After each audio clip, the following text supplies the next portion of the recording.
boss namin at saka yung assistant. Nakalive pala si Maria. Assistant boss ko. Daming viewers ni Maria. Boss pala, boss. Oo. Ayan ang boss, itong assistant. Ayan. Ayan guys. Ayan, kasama ako sa kanilang sa pag-vlog kanina. Kaya nakalimutan ko mag-behind kasi nga syempre first time pa, mahirap naman din yung first time, no? Tapos kailangan munang ano muna tayo, tahimik. Ayan, papunta na po kami ng Daet. Tapos sabi nga nilang dalawa, ililibre daw ako nila ng pagkain. Kasi wala pa kaming almusal, tanghalian. Kaya isahan na lang. Yes. Kaya ganun. Ililibre daw ako nilang dalawa. Kaya ang saya-saya, di ba? Pag libre. Libre ka namin ng order. Ayan. Pag libre, di ba masaya? Masarap. Siyempre, Ayan. libre ka namin ng order. Saka ito yung bago niyang sasakyan, guys. O, kaya salamat sa mga nag-susuporta kay Kenred sa mga vlog niya. Dahil meron na siyang masasakyan or nasa kanyang mga pagbablog na malayong lugar. Ayan. Kaya maraming salamat din sa kanya na naisama niya rin ako sa mga binablog niya. Kaya salamat direct ha. Yes. Support niyo po yung kanyang channel, Germang Pinay Mix Vlog. Ayan. Alam niyo naman guys, yung aking kumita man, eh, alam niyo naman na Punta tayo sa ano, mag-lunch muna tayo. Oo. Pakainin kita dito sa isa sa mga masarap na kainan dito sa Daet. Okay. Kaya alam niyo naman guys na tayo nagtutulong. Siyempre kung meron man tayong kahit man 3 months na iipon yung ating sweldo, itutulong pa rin natin yun. Kaya hindi ko naman po talaga, sarili ko kayang-kaya kong buhayin.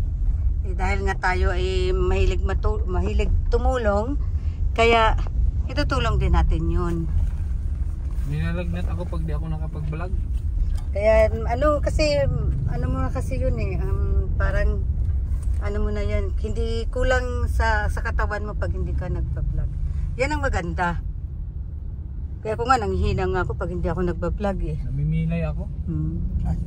Kaya ito po yung Daet na papunta na po ito. Daet na po ito pero papunta po kami doon sa sentro. Ayan. Alam mo yung nag-birthday si Maria. Hindi. Tapos birthday ni Tata. Hindi. Yung pinag-shootingan ng Jom Carl. Doon tayo kakain. Oh wow. O sige. Special. Special pala yun. Ako. Si Direk talaga oh. Nag-abala pa sa akin. Try. Hindi ako magano pagbisita. Alam nyo guys, sa totoo lang nahiya ako lumapit. Pero ito si Kendred talaga. Inaalala niya ako nung dumating ako na piniim niya ako na sabi na makisabay daw ako kasi hindi nga siya pwede. Piniim niya talaga ako, nag-todo effort siya. Kaya napasalamat talaga ako na may isa talagang Kendred. At ito rin naman oh. Ito rin mabait din ito oh. Salamat po. Hindi ka lang makalakad. Yun lang ang problema po. Kaya Pero hindi ka iwanan nito. Oo. Hindi ka iwanan yan. May ano talaga to siya. Kasi hindi mo rin makatakbo. Ako po yung bodyguard ngayon ni Kendred kasi hindi ko po yan iiwanan. Iiwanan lang po yan ni Kendred. Patatakbuhin ko po yung amo ko pero ako hindi tatakbo para harapin yung mga masasama.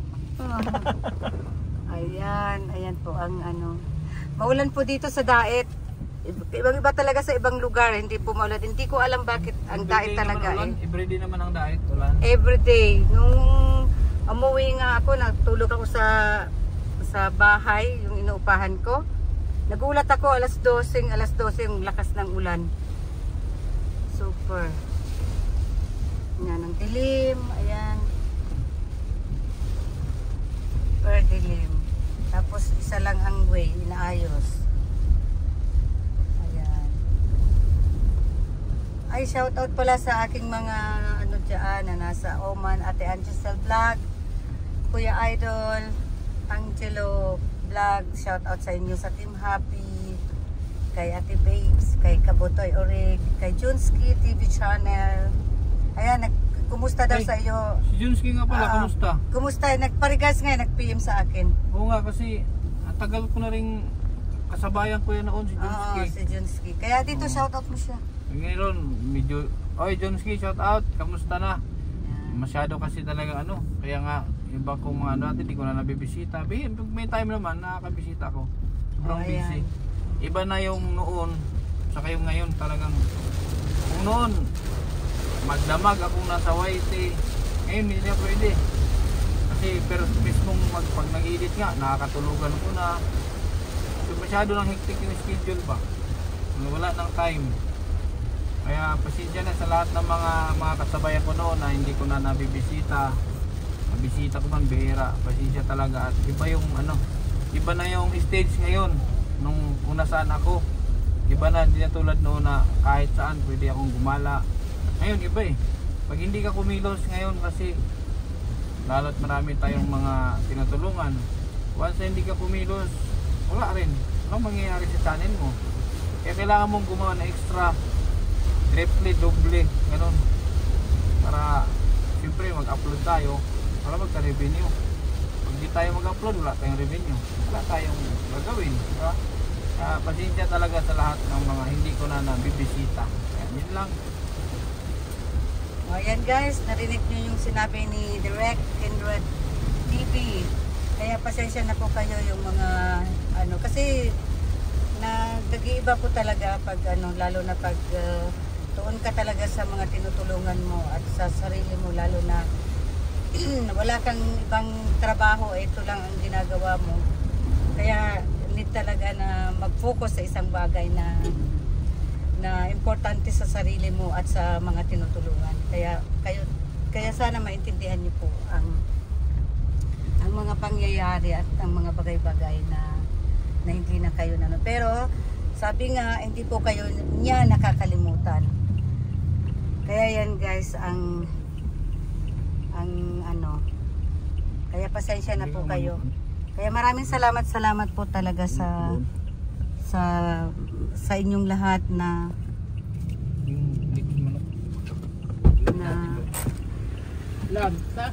ayan, pinapabili. Para kanino yon? Daling ko sa bahay. Baka sabihin nila kumain tayo sa labas, sila wala. Ito po yung yung terminal po ng Kamambugan. Ito pala yung Kamambugan. Mga biyaheng 20 minutes pa. Ha? 20 minutes. Walang Wala. Ayan. Tagal yun. Ito pala. Sa totoo lang first time ko dito nag-iikot dito sa Daet. Kasi last year nagpunta na po ako dito. Hindi po ako hindi. Sana nga po marami po akong nakilala kasi wala pa po akong channel kasi noon Nag-umpisa lang ako nitong 2023 February. Bago lang. Nung nandito ako noon, 2 weeks ako dito. Pumunta ka ba? Pumunta ako dito last year. Hindi lang ako na-expose kasi nasa bahay lang kasi ako. Sa lighthouse? Hindi nga ako nagpunta dahil nung nagpunta ko dito, nandun kayo sa Malalag. Si Jan naman mahihain. Nandun sa Malalag. So, pag vlogger ka, baka pala mukha. Correct. So kaya ako nga hindi na rin ako nahiya. Ako naman din mahihain ako pero hindi na ako mahihain ngayon. So kain muna tayo ha. Ayan guys, maraming salamat at mamaya magbe-behind the scene ulit tayo. Dito po tayo sa Alteas. Uy, ang sarap. Sa pangalan pa lang Sige, tuloy-tuloy po tayo. Tuloy mo. Para po marami akong i-upload kasi gusto ko po i-upload lahat ito. Hindi ko po ma-upload dahil ang hina talaga ng internet. Ako'y nai-stress. Sa totoo lang. Wala pa ako sa Germany. Sa Germany po malakas po ang namin. Ang internet.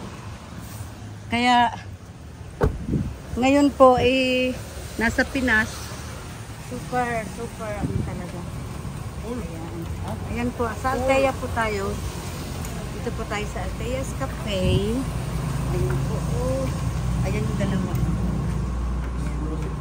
Si Alteas Place. Ikot-ikot po kayo lahat. Ayan. Ang ganda ng nila. Talagang Merry Christmas na talaga. Merry Christmas. Merry Christmas. Ayan. Ito po ang nila.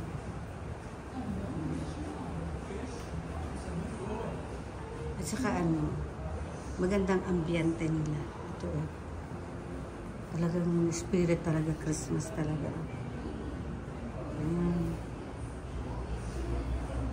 Ito naman si Kuya Casado. Ayan si Kuya Casado. Super bait po yan. Ayan. Super bait talaga. Ganda dito, te. Ayan. Shoutout mo si Ate Angisel. Ay, Ate Angisel, shout out. Alam ko malapit ka nang umuwi. Magkita tayo ha. Ayan, Ate Angisel ha. Bubuhatin natin yung itlog ng itik doon sa bayan mo. Ang laki nun. Ang laki nun. Ayan, Ate Angisel ha. Na, ano mo, sabi mo pa naman, kailangan mo yan ikulap yung taong yan. Dahil super bait talaga. Malay mo, makatulong pa ako sa inyong dalawa pag yan. Di natin alam, ayoko lang kasi mga ko. Yan. Alam mo naman ang German Pinay, ayokong mangako. Kasi ang German hindi nangangako. Ginagawa. Ayan. Ayan ang boss namin. Si boss. Ayan, si boss yan.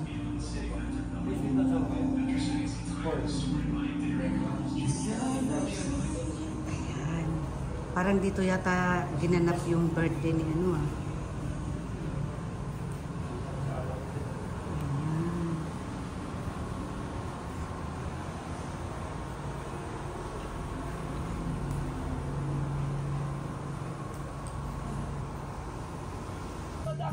Noon pa.